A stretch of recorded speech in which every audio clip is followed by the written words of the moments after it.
ಮನೆಯಲ್ಲಿ ಯಾವುದೇ ತರಕಾರಿ ಇಲ್ಲ, ಬರೀ ಈರುಳ್ಳಿ ಟೊಮೆಟೊ ಇದೆ ಅನ್ನೋ ಹಾಗಿದ್ರೆ ಖಂಡಿತ ಈ ರೆಸಿಪಿನ ಟ್ರೈ ಮಾಡಿ. ಇದನ್ನು ನೀವು ಬೆಳಗಿನ ತಿಂಡಿಗಾದರೂ ಮಾಡ್ಕೋಬೋದು, ಇಲ್ಲಾಂದರೆ ಮಧ್ಯಾಹ್ನ ಊಟ ಅಥವಾ ರಾತ್ರಿ ಊಟಕ್ಕಾದರೂ ಮಾಡ್ಕೋಬೋದು. ತುಂಬಾ ಸಿಂಪಲ್ ರೆಸಿಪಿ ಅಂತಲೇ ಹೇಳ್ಬೋದು. ಹಾಗೆಯೇ ಮಾಡಲಿಕ್ಕೂ ಸಹ ಜಾಸ್ತಿ ಹೊತ್ತೇನು ಟೈಮ್ ಹಿಡಿಸೋದಿಲ್ಲ, ಬೇಗನೆ ಇದನ್ನು ಮಾಡ್ಕೊಂಬಿಡ್ಬೋದು. ರುಚಿ ಅಂತೂ ತುಂಬಾ ಚೆನ್ನಾಗಿರುತ್ತೆ. ಇವಾಗಂತೂ ಎಲ್ಲ ತರಕಾರಿಗಳು ಬಹಳ ರೇಟ್ ಆಗಿಬಿಟ್ಟಿದೆ, ಹಾಗಾಗಿ ಈರುಳ್ಳಿ ಹಾಗೆಯೇ ಟೊಮೆಟೊನ ಬಳಸಿ ಈ ರೆಸಿಪಿನ ಮಾಡ್ಕೊಳ್ಳಿ. ಹಾಗಾದರೆ ಬನ್ನಿ ತಡ ಮಾಡದೆ ರೆಸಿಪಿನ ಶುರು ಮಾಡೋಣ. ವಿಡಿಯೋ ನೋಡೋದಕ್ಕೂ ಮೊದಲು ನೀವು ಇನ್ನೂ ನನ್ನ ಚಾನಲನ್ನು ಸಬ್ಸ್ಕ್ರೈಬ್ ಮಾಡದೆ ನೋಡ್ತಾ ಇದ್ದರೆ ಪ್ಲೀಸ್ ಸಬ್ಸ್ಕ್ರೈಬ್ ಮಾಡ್ಕೊಳ್ಳಿ. ಹಾಗೆಯೇ ಪಕ್ಕದಲ್ಲಿ ಬರುವಂತಹ ಬೆಲ್ ಐಕನನ್ನು ಕ್ಲಿಕ್ ಮಾಡಿ. ಇದನ್ನು ಮಾಡಲಿಕ್ಕೆ ಮೊದಲು ನಾನಿಲ್ಲಿ ಕುಕ್ಕರಿಗೆ ಒಂದು 5-6 ಸ್ಪೂನ್ ಆಗುವಷ್ಟು ಎಣ್ಣೆನ ಹಾಕ್ಕೊಂಡು, ಎಣ್ಣೆ ಸ್ವಲ್ಪ ಬಿಸಿ ಆಗ್ತಿದ್ದಂಗೆ ಪ್ಲೇಟಲ್ಲಿ ತೋರಿಸಿರುವಂತಹ ಎಲ್ಲ ಡ್ರೈ ಮಸಾಲೆಗಳನ್ನು ಹಾಕ್ಕೊಳ್ತಾ ಇದ್ದೀನಿ. ಮಸಾಲೆಗಳನ್ನು ಈ ರೀತಿಯಾಗಿ ಎಣ್ಣೆಲೆ ಫ್ರೈ ಮಾಡ್ಕೊಂಡು ಹಾಕ್ಕೊಳ್ಳಿ, ಫ್ಲೇವರ್ ಅಂತೂ ತುಂಬಾ ಚೆನ್ನಾಗಿ ಬರುತ್ತೆ. ಉರಿನ ಆದಷ್ಟು ಲೋ ಫ್ಲೇಮ್ನಲ್ಲೇ ಇಟ್ಟು ಎಲ್ಲ ಡ್ರೈ ಮಸಾಲೆಗಳನ್ನು ಹುರ್ಕೊಳ್ಬೇಕು. ನೋಡಿ, ಈ ರೀತಿಯಾಗಿ ಸ್ವಲ್ಪ ಇದು ಬೇಯ್ತಿದ್ದಂಗೆ ಇವಾಗ ನಾನಿಲ್ಲಿ ಉದ್ದವಾಗಿ ಕಟ್ ಮಾಡಿರುವಂತಹ ಮೀಡಿಯಮ್ ಸೈಜಿನ 3 ಈರುಳ್ಳಿನ ಹಾಕ್ಕೊಳ್ತಾ ಇದ್ದೀನಿ.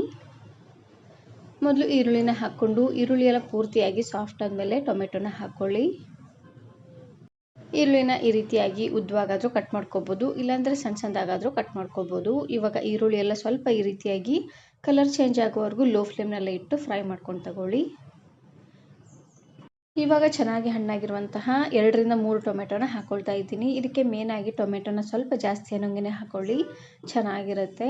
ಟೊಮೆಟೊ ಬೇಗ ಸಾಫ್ಟ್ ಆಗಲಿ ಅಂತ ರುಚಿಗೆ ತಕ್ಕಷ್ಟು ಉಪ್ಪು ಹಾಗೆಯೇ 1/4 ಚಮಚ ಆಗುವಷ್ಟು ಅರಶಿನ ಪುಡಿನ ಹಾಕ್ಕೊಂಡು ಇವಾಗ ಉರಿನ ಪೂರ್ತಿಯಾಗಿ ಲೋ ಫ್ಲೇಮ್ನಲ್ಲೇ ಇಟ್ಟು ಟೊಮೆಟೊ ಎಲ್ಲ ಸ್ವಲ್ಪ ಸಾಫ್ಟ್ ಆಗೋವರೆಗೂ 1-2 ನಿಮಿಷವರೆಗೂ ಹಾಗೆ ಇದನ್ನು ಬಿಟ್ಬಿಡ್ತೀನಿ. ಉಪ್ಪು ಹಾಗೆಯೇ ಅರಶಿನ ಪುಡಿನ ಹಾಕಿ ಬೇಯಿಸೋದ್ರಿಂದ ಟೊಮೆಟೊ ಬೇಗ ಸಾಫ್ಟ್ ಆಗುತ್ತೆ. ಟೊಮೆಟೊ ಸಾಫ್ಟ್ ಆಗಲಿ ಅಷ್ಟರಲ್ಲಿ ನಾನಿವಾಗ ಒಂದು ಮಸಾಲೆನ ರೆಡಿ ಮಾಡ್ಕೊಳ್ತಾ ಇದ್ದೀನಿ. ಇದಕ್ಕೆ ನಾನಿಲ್ಲಿ ಒಂದು ಸಣ್ಣ ಮಿಕ್ಸಿ ಜಾರಿಗೆ 4-5 ಗಡ್ಡೆ ಆಗುವಷ್ಟು ಬೆಳ್ಳುಳ್ಳಿ, 3 ಇಂಚ್ ಆಗುವಷ್ಟು ಶುಂಠಿ ಹಾಗೆಯೇ ಇದ್ರ ಜೊತೆಗೆ ನಾನಿಲ್ಲಿ ಸ್ವಲ್ಪ ಕೊತ್ತಂಬರಿ ಸೊಪ್ಪನ್ನು ಹಾಕ್ಕೊಳ್ತಾ ಇದ್ದೀನಿ. ನಾನಿಲ್ಲಿ ನಾಟಿ ಬೆಳ್ಳುಳ್ಳಿನ ಬಳಸ್ತಾ ಇದ್ದೀನಿ. ನಿಮ್ಮ ಮನೇಲಿ ಪಾರಂ ಬೆಳ್ಳುಳ್ಳಿ ಇದ್ದರೆ ಅದನ್ನಾದರೂ ನೀವು ಇಲ್ಲಿ ಹಾಕ್ಕೊಳ್ಬೋದು. ಎಲ್ಲವನ್ನು ಹಾಕ್ಕೊಂಡು ಇದಕ್ಕೆ ಸ್ವಲ್ಪ ನೀರನ್ನು ಹಾಕ್ಕೊಂಡು ಮಸಾಲೆನ ಪೂರ್ತಿ ನುಣ್ಣದಾಗೆ ಇದನ್ನು ಗ್ರೈಂಡ್ ಮಾಡ್ಕೊಳ್ಳಿ. ಮನೆಯಲ್ಲಿ ಸ್ವಲ್ಪ ಪುದೀನ ಸೊಪ್ಪಿದ್ದರೆ ಅದನ್ನು ಸಹ ಹಾಕ್ಕೊಂಡು ಗ್ರೈಂಡ್ ಮಾಡ್ಕೊಳ್ಬೋದು.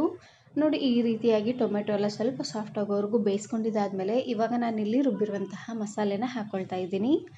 ಮಸಾಲೆನ ಹಾಕ್ಕೊಂಡು ಚೆನ್ನಾಗಿ ಇದನ್ನು ಮಿಕ್ಸ್ ಮಾಡಿಕೊಂಡು ಇವಾಗ ನಾನಿಲ್ಲಿ ಸ್ವಲ್ಪ ಗರಂ ಮಸಾಲ ಹಾಗೆಯೇ ಪಲಾವ್ ಮಸಾಲನ ಹಾಕ್ಕೊಳ್ತಾ ಇದ್ದೀನಿ.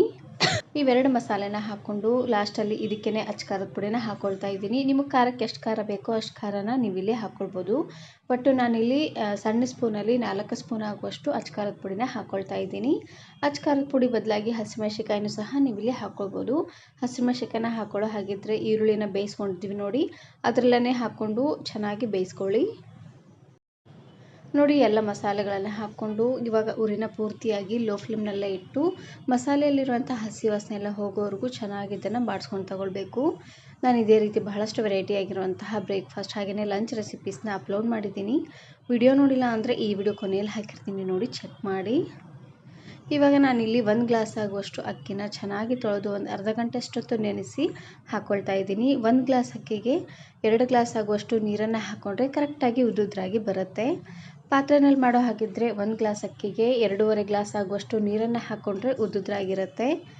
ನೋಡಿ, ಅಕ್ಕಿ ಹಾಗೆಯೇ ನೀರನ್ನು ಹಾಕ್ಕೊಂಡು ಚೆನ್ನಾಗಿ ಇದನ್ನು ಈ ರೀತಿಯಾಗಿ ಮಿಕ್ಸ್ ಮಾಡಿಕೊಂಡು ಲಿಡ್ಡನ್ನು ಕ್ಲೋಸ್ ಮಾಡಿ ಉರಿನ ಪೂರ್ತಿಯಾಗಿ ಹೈ ಫ್ಲೇಮ್ನಲ್ಲೇ ಇಟ್ಟು 3 ವಿಸಿಲ್ ಕೂಗಿಸ್ಕೊಂಡು ಅದಾದಮೇಲೆ 1 ನಿಮಿಷವರೆಗೂ ಉರಿನ ಪೂರ್ತಿಯಾಗಿ ಲೋ ಫ್ಲೇಮ್ನಲ್ಲೇ ಇಟ್ಟು ಗ್ಯಾಸನ್ನು ಆಫ್ ಮಾಡಿಕೊಂಡ್ರೆ ಆಯಿತು.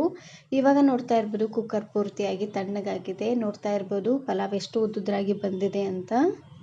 ಯಾವುದೇ ರೀತಿಯಾಗಿರುವಂತಹ ತರಕಾರಿನ ಬಳಸದೆ ತುಂಬಾ ಸಿಂಪಲ್ಲಾಗಿ ಕ್ವಿಕ್ಕಾಗಿ ನೀವು ಈ ಪಲಾವನ್ನು ಮಾಡ್ಕೊಳ್ಳಿ. ಟೇಸ್ಟ್ ಅಂತೂ ತುಂಬಾ ರುಚಿಯಾಗಿ ಬಂದಿತ್ತು ಅಂತಲೇ ಹೇಳ್ಬೋದು. ಕುಕ್ಕರ್ ಮುಚ್ಚಳನ ತೆಗಿತಿದ್ದಂಗೆ ಮನೆಯೆಲ್ಲ ಘಮ್ ಅಂತ ಸ್ಮೆಲ್ ಬರ್ತಾ ಇತ್ತು, ಅಷ್ಟು ರುಚಿಯಾಗಿ ಬಂದಿದೆ ಅಂತಲೇ ಹೇಳ್ಬೋದು.